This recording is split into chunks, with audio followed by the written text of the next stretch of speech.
우리 예수님께서 우리 베드로를 제자로 부르셨습니다. 근데 베드로의 직업이 어부거든요. 이 어부는 당시에 유대 사회에서 아주 천한 직업에 속합니다. 그리고 예수님이 베드로를 부르실 때에 그때 어떤 상황이었느냐면 베드로가 어부로서 고기를 잡는데 밤새 그 그물을 던졌지만 허탕칠만 하고 고기는 잡지 못했던 어때 보면 어부로서 실패한 그때에 예수님께서 베드로를 부르십니다. 어떻게 보면 좀 잘 이해가 안 가죠. 그런데 베드로가 비록 어부고 또 고기잡이에 실패한 그런 상황이지만 예수님께서는 베드로에게 숨겨져 있는 내재되어 있는 여러 가지 장점을 예수님께서는 보셨다고 생각을 해요. 우선 고기가 못 잡았지만 그래도 막 고기를 어떻게든 잡아보려고 밤새도록 그물을 막 계속 던지는 그런 집착, 끈기, 이게 베드로 안에 있었다고 볼 수가 있고요. 그 다음에 누가복음에 보면은 이렇게 고기잡이에 실패해서 이제 그물 손질을 하고 있는 이 베드로에게 예수님께서 배를 좀 잠깐 빌려달라고 그래요. 그래서 그 배 위에 강단으로 삼아가지고 배 위에 타가지고 해변가에 모이는 사람들에게 예수님께서 설교를 하십니다. 그때 베드로가 예수님에게 배를 빌려줘요. 사실은 고기도 못 잡았으니까 얼마나 기분이 언짢게 했어요. 속이 상하고. 이럴 때 배 좀 빌려달라고 그러면 화를 내고 지금 남은 좀 부하가 나서 죽겠는데 뭔 소리 하느냐고 이럴 법한데 예수님에게 배를 이렇게 빌려줘요. 설교를 마치신 예수님이 베드로에게 깊은 데로 가서 그물을 던져보시오 그래요. 그런데 베드로가 고기 잡는 것은 내가 전문인데 당신은 어부도 아닌 것 같은데 전문가인 나더러 뭐 이리라 저리라 하느냐 이렇게 따질 법도 한데 베드로는 예수님 말에 순종을 하고 깊은 데로 가서 그물을 던집니다. 근데 놀랍게도 그렇게 지금까지 잡히지 않던 물고기가 예수님 말씀에 순종해서 깊은 데로 그물을 던졌더니 그물이 찢어질 정도로 고기가 많이 잡혔어요. 아주 신기한 그런 경험을 베드로가 했잖아요. 근데 이렇게 경험을 했던 베드로가 아이고 고기가 많이 잡혔다고 막 좋아서 팔팔 뛰고 오늘은 벌이가 괜찮겠다고 좋아하는 것이 아니라 그 많은 고기가 잡힌 것을 본 이 베드로가 성경에 보면은 예수님의 무릎 아래에 엎드려서 주여 나를 떠나소서 나는 죄인이로소이다 이렇게 고백을 해요. 그러니까 기적을 행하시는 예수님을 보통 분이 아니라고 알아보는 눈이 베드로에게 있는 거예요. 베드로에게. 이러한 베드로를 향해서 예수님이 말씀하시기를 나를 따라오라. 내가 너희로 사람을 낚는 어부가 되게 하리라. 그래요. 그러니까 베드로가 그 말을 듣고 곧 그물을 버려두고 예수를 따르니라 이렇게 됐어요. 어떻게 보면 이 베드로는 결단력도 있어. 이게 해야 할 일이다. 뭐 머뭇거리질 않아요. 아 이분이 우리가 기다리던 메시아다 이런 생각이 들 때에 그물은 베드로에게 있어서 밥벌이 수단이잖아요. 생계의 도구인데 그걸 버려두고 예수님을 따라 나서게 됩니다. 그러니까 베드로가 어부이고 한 번쯤은 고기잡이에 실패했지만 그 안에는 뭔가 주님의 제자로서 사명을 감당할 수 있는 그 포화들이 그 안에 내재되어 있었던 거예요. 네. 이러한 베드로를 예수님께 부르셔가지고 제자로 삼으셔서 활동하시면서 데리고 다니십니다. 예수님께서 베드로를 비롯해서 제자들을 훈련하실 때에 앉아가지고 이래라 저래라 이렇게 지시하고 명령만 하시는 것이 아니라 예수님은 제자들에게 나를 따르라. 영어로는 follow me. 독일어로는 like folge. 나를 따르라. 그러시면서 예수님이 앞장서 가셔요. 앞장서. 그리고 제자들 따라오면서 예수님 하는 걸 보고 배우라 이거예요. 물론 예수님은 어떤 행위만 하시는 것이 아니라 시간이 날 때마다 제자들을 가르치기도 하시죠. 그러나 가르치기만 하시는 것이 아니라 예수님이 몸소 실천하면서 제자들에게 본을 보여주셔요. 요한복음 13장 15절 말씀에 보면은 예수님께서는 대야에다가 물을 떠다가 제자들의 발을 씻겨줍니다.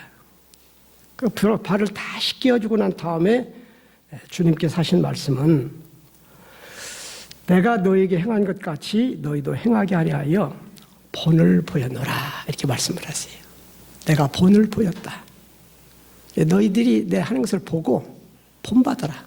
본받아라. 이렇게 남 섬기는 자가 되라. 이렇게 가르쳐 주십니다.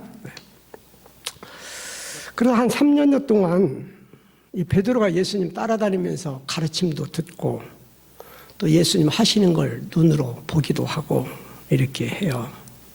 그러면 3년 정도 훈련받았으면 이제는 어느 정도 든든한 제자가 되어지고 예수님께 믿을 만한 그런 인물이 되어야 되는데 그런데 베드로는 또다시 예수님을 크게 실망을 시켜요.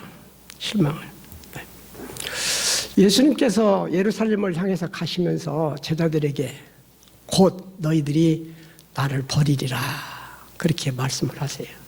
그래 베드로가 나서가지고 선생님 그 무슨 서운하신 말씀이십니까? 다른 사람은 다 주님 버려도요 나만큼은 절대 주님 버린 일 없습니다. 큰 소리에 빵빵 치고 호언장담을 해요. 네. 그러면서 덧붙여서 하는 말이 내가 죽는 데까지라도 주님 따라갈 겁니다. 네. 그런데 시간이 얼마 지나지 않아서 예수님께서 대제사장이 보낸 무리들에게 붙잡히시니까 베드로가 도망을 쳐요. 도망치기 전에 예수님을 잡으려는 무리들이 몰려오니까 베드로가 막 칼을 빼가지고 막 휘둘러서 대제사장의 하인인 말고라는 사람의 귀때기를 그냥 떨어뜨려요. 예수님께서는 원수까지 사랑하라 가르쳐 주셨는데 주님의 사랑은 온데간데 없고 폭력을 막 휘둘러대요. 네. 그때 이제 예수님께서는 떨어진 귀를 주워서 다시 붙여주시면서 베드로에게 그런 말을 하시잖아요. 칼로 흥하는 자는 칼로 망하리라.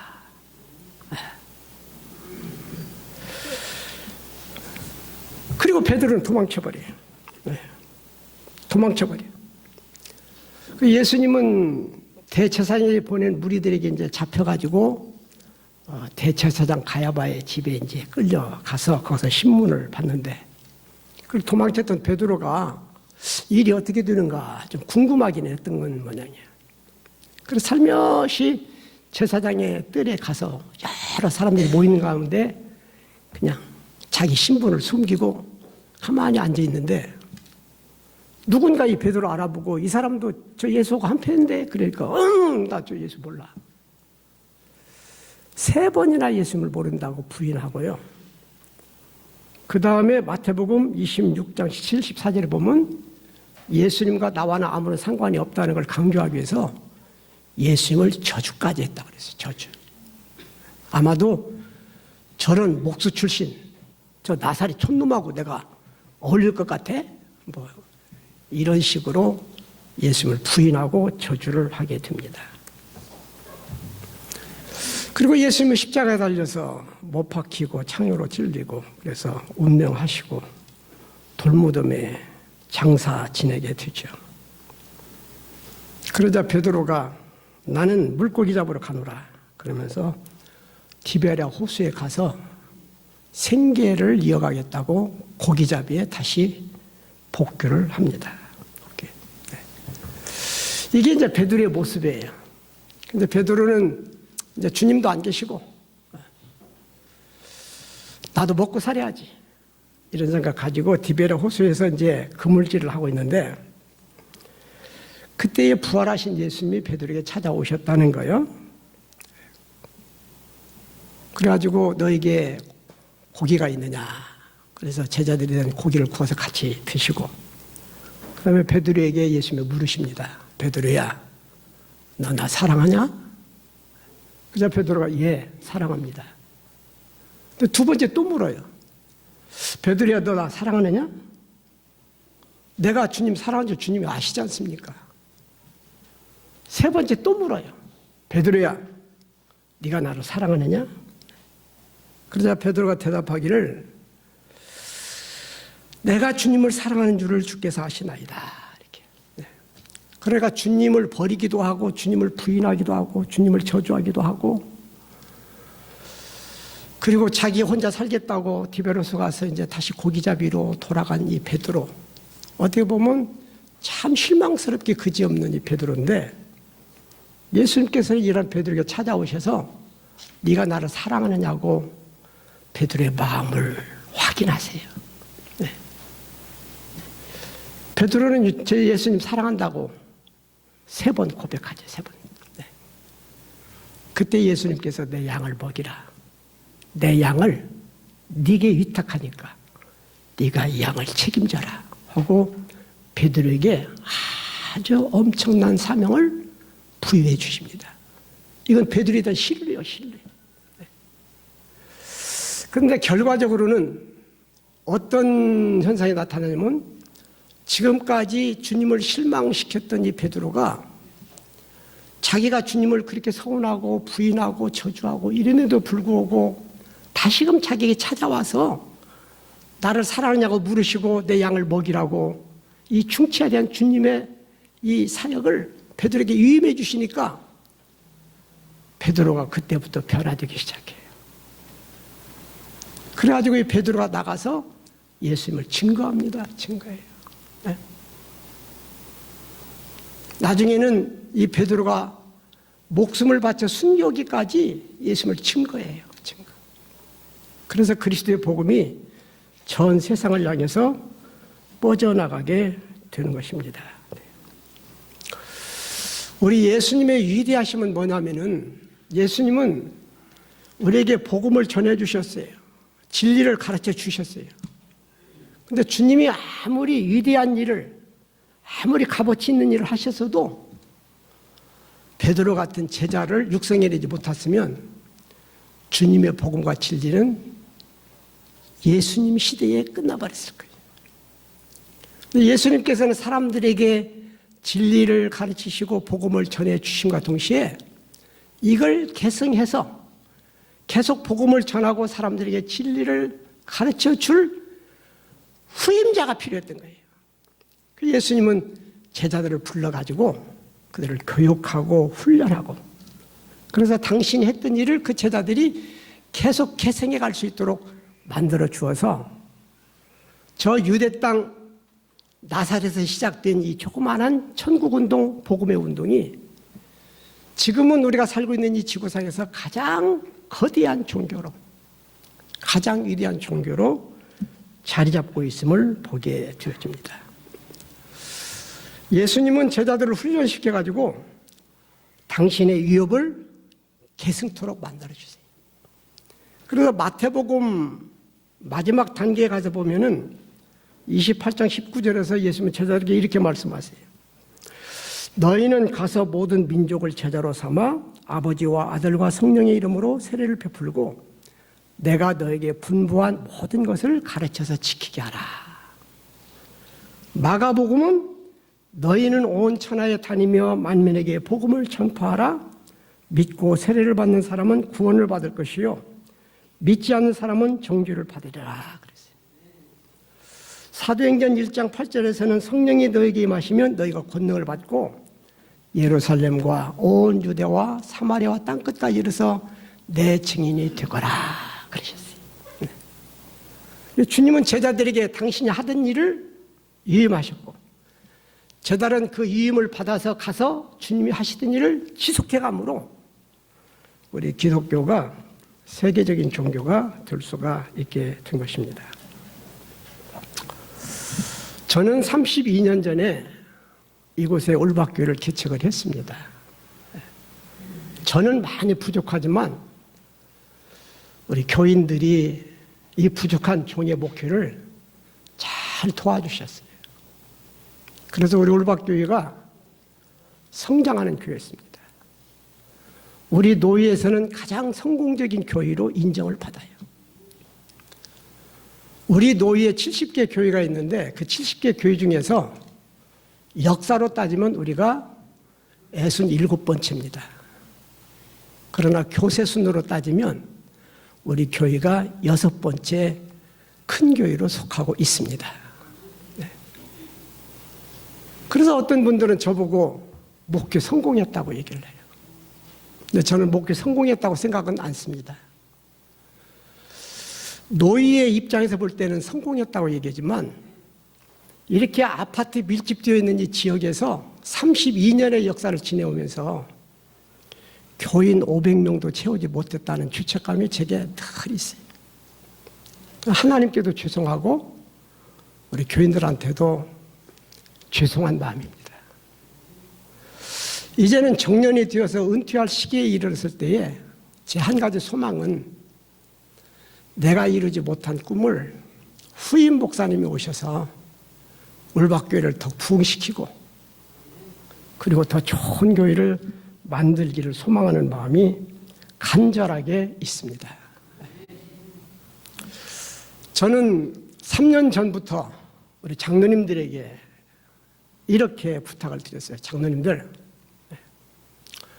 요즘 목사님을 모실 때에 광고를 내가지고 모집해서 모시는 그런 경우도 있는데 그런 경우는 좋은 목사님 오실 수도 있고 문제 있는 목사님도 오실 수가 있습니다.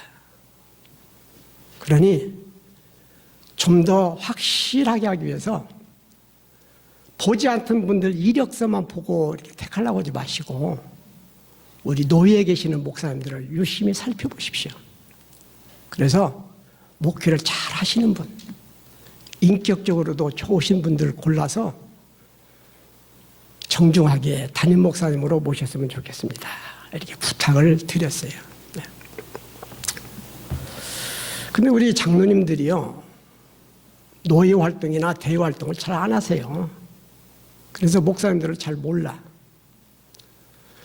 그래서 우리 장로님들이 저한테 이런 부탁을 하시더라고요. 그래도 목사님이 교회를 개척했고 교회에 대한 사랑이 그래도 목사님이 제일 뜨거우실 텐데 목사님이 좋은 목사님 한번 소개를 해 주시면 좋겠습니다. 그러는 거예요. 그래서 저보고 한번 추천해 달라고. 저는 우리 노예에 있는 목사님들하고 늘 자주 접촉하기 때문에 그 성향을 어느 정도는 제가 안다고 얘기할 수가 있습니다. 그래서 우리 노예에 있는 목사님들을 살펴봤어요. 제가. 그러면서 울박교회에 오셔서 목회하실 목사님 선정하는 데 기준을 몇 가지 세웠습니다. 첫째는 현재 담당하고 있는 교회를 안정되고 은혜롭게 잘 이끌어가는 목사님. 이게 제가 정한 하나의 기준이었고요. 또 하나는 실력도 있어야 된다. 목사님들은 하나님 말씀을 전하는 자로서 메시지를 은혜롭게 전달할 수 있는 분야야 된다 생각을 했어요. 그래서 사실 코로나 때문에 중단이 되지만 코로나 이전에는 우리 노예에 계시는 젊은 목사님들 제가 헌신 예배 명분을 가지고 다 초청해서 설교를 한 번씩 직접 다 들어봤습니다. 다 들어봤어요. 물론 한 번의 설교 가지고 전체 실력을 평가하기는 어렵겠지만 그러나 전문가 목사님 입장에서 볼 때는 들어보면 성서적인지 논리가 잘 돼 있는지 주제가 명확한지 어느 정도는 진단이 가능합니다. 그래서 설교 실력도 살펴보았어요. 설교를 아무리 잘해도 인간성이 좋지 못하면 교인과의 관계가 원만할 수가 없습니다. 그래서 인격 살펴보았어요. 저에게 있어서 한 가지 아쉬움이 있습니다. 그건 저는 큰 교회 목회를 못 해봤어요. 신학교를 다니면서부터 전도사로 시골에 조그마한 교회를 이렇게 목회를 했지 큰 교회를 못 해봐서 그게 제 한계예요. 그래서 올바퀴 오시는 목사님은 부목사 시절이라도 큰 교회의 경험을 가진 분이었으면 좋겠다. 그래서 큰 교회에서 부목 경험을 가지신 분을 조금 참고를 했습니다.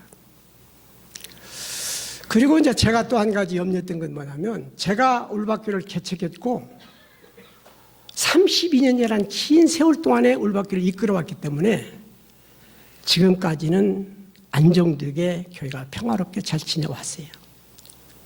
그런데 이렇게 개척했던 목사님, 오래 계시던 목사님이 떠나고 새로운 목사님이 오면 자칫 요동치는 경우가, 그래서 그러한 일이 발생하지 않도록 단독 목회 경험도 있고 연령도 어느 정도 있으신 분이 후임으로 오시는 게 좋겠다는 생각을 했어요. 그래서 이런 여러 가지 기준을 정해놓고 우리 노예에 계시는 목사님을 살펴보면서 제가 우리 장로님들에게 3분을 추천을 드렸습니다. 내가 하나를 이렇게 딱 선정해가지고 이분 모십시오 이런 것보다도 우리 장로님들이, 교인의 대표인 장로님들이 또 보는 눈이 있고 생각하는 각도가 있으니까 우리 장로님들의 의견도 존중할 필요가 있어서 3분을 제가 추천을 해드렸어요. 장로님들이 여러 가지로 검토를 하셔가지고 그 중에 한 분을 선정을 하셨습니다. 그 이후에 우리 교회에서는 담임 목사 청빙위원회를 희망자들은 다 신청하십시오. 그래서 희망하시는 분들을 신청을 받아서 함께 검토하여 본 결과 그분이 오시면 좋겠습니다. 그래서 합의가 이루어졌어요. 저는 우리 올박교회가 우리 노예에서는 그래도 이제는 상위권에 속하는 교회가 됐지만 제가 있었던 시기보다도 제가 은퇴한 후에 교회가 더 은혜로워지고 더 부흥되기를 간절히 소망을 합니다. 그러면서 여러분들이 후임 목사님을 위해서도 기도를 많이 해야 되실 줄로 믿어요. 우리나라에 허준이라는 의사가 유명합니다. 그런데 우리 조선의 역사에서 허준이 의술이 제일로 뛰어나서 유명하냐? 그건 아니에요. 허준보다 더 뛰어난 의술을 가진 사람이 있지만 허준이 유명한 것은 그의 가졌던 의술, 그가 연구했던 약초에 대한 성분 이런 것들을 책으로 기록해가지고 후대에 남겨주어서 그의 실력을 후대 사람들이 활용할 수 있도록 했기 때문에 유명한 의원이 되어지게 된 것입니다. 우리 예수님도 아무리 위대하시다 할지라도 제자들을 훈련해 놓지 못하고 주님의 일을 계승해서 잘 관리해 갈 수 있는 제자들을 두지 못했다면 예수님은 오늘날 역사에 남아있지 않을 거예요. 우리 올바퀴에서 중요한 문제는 뭐냐면 이후가 더 중요해요. 이제는 제2의 부흥의 시기를 맞이해야 되고 우리 올바퀴가 지금은 70개 우리 노예 교회 중에서 6번째 교사를 가지고 있지만 앞으로 10년 후에는 1위 자리를 차지하는 우리 올바퀴가 되기를 소망합니다.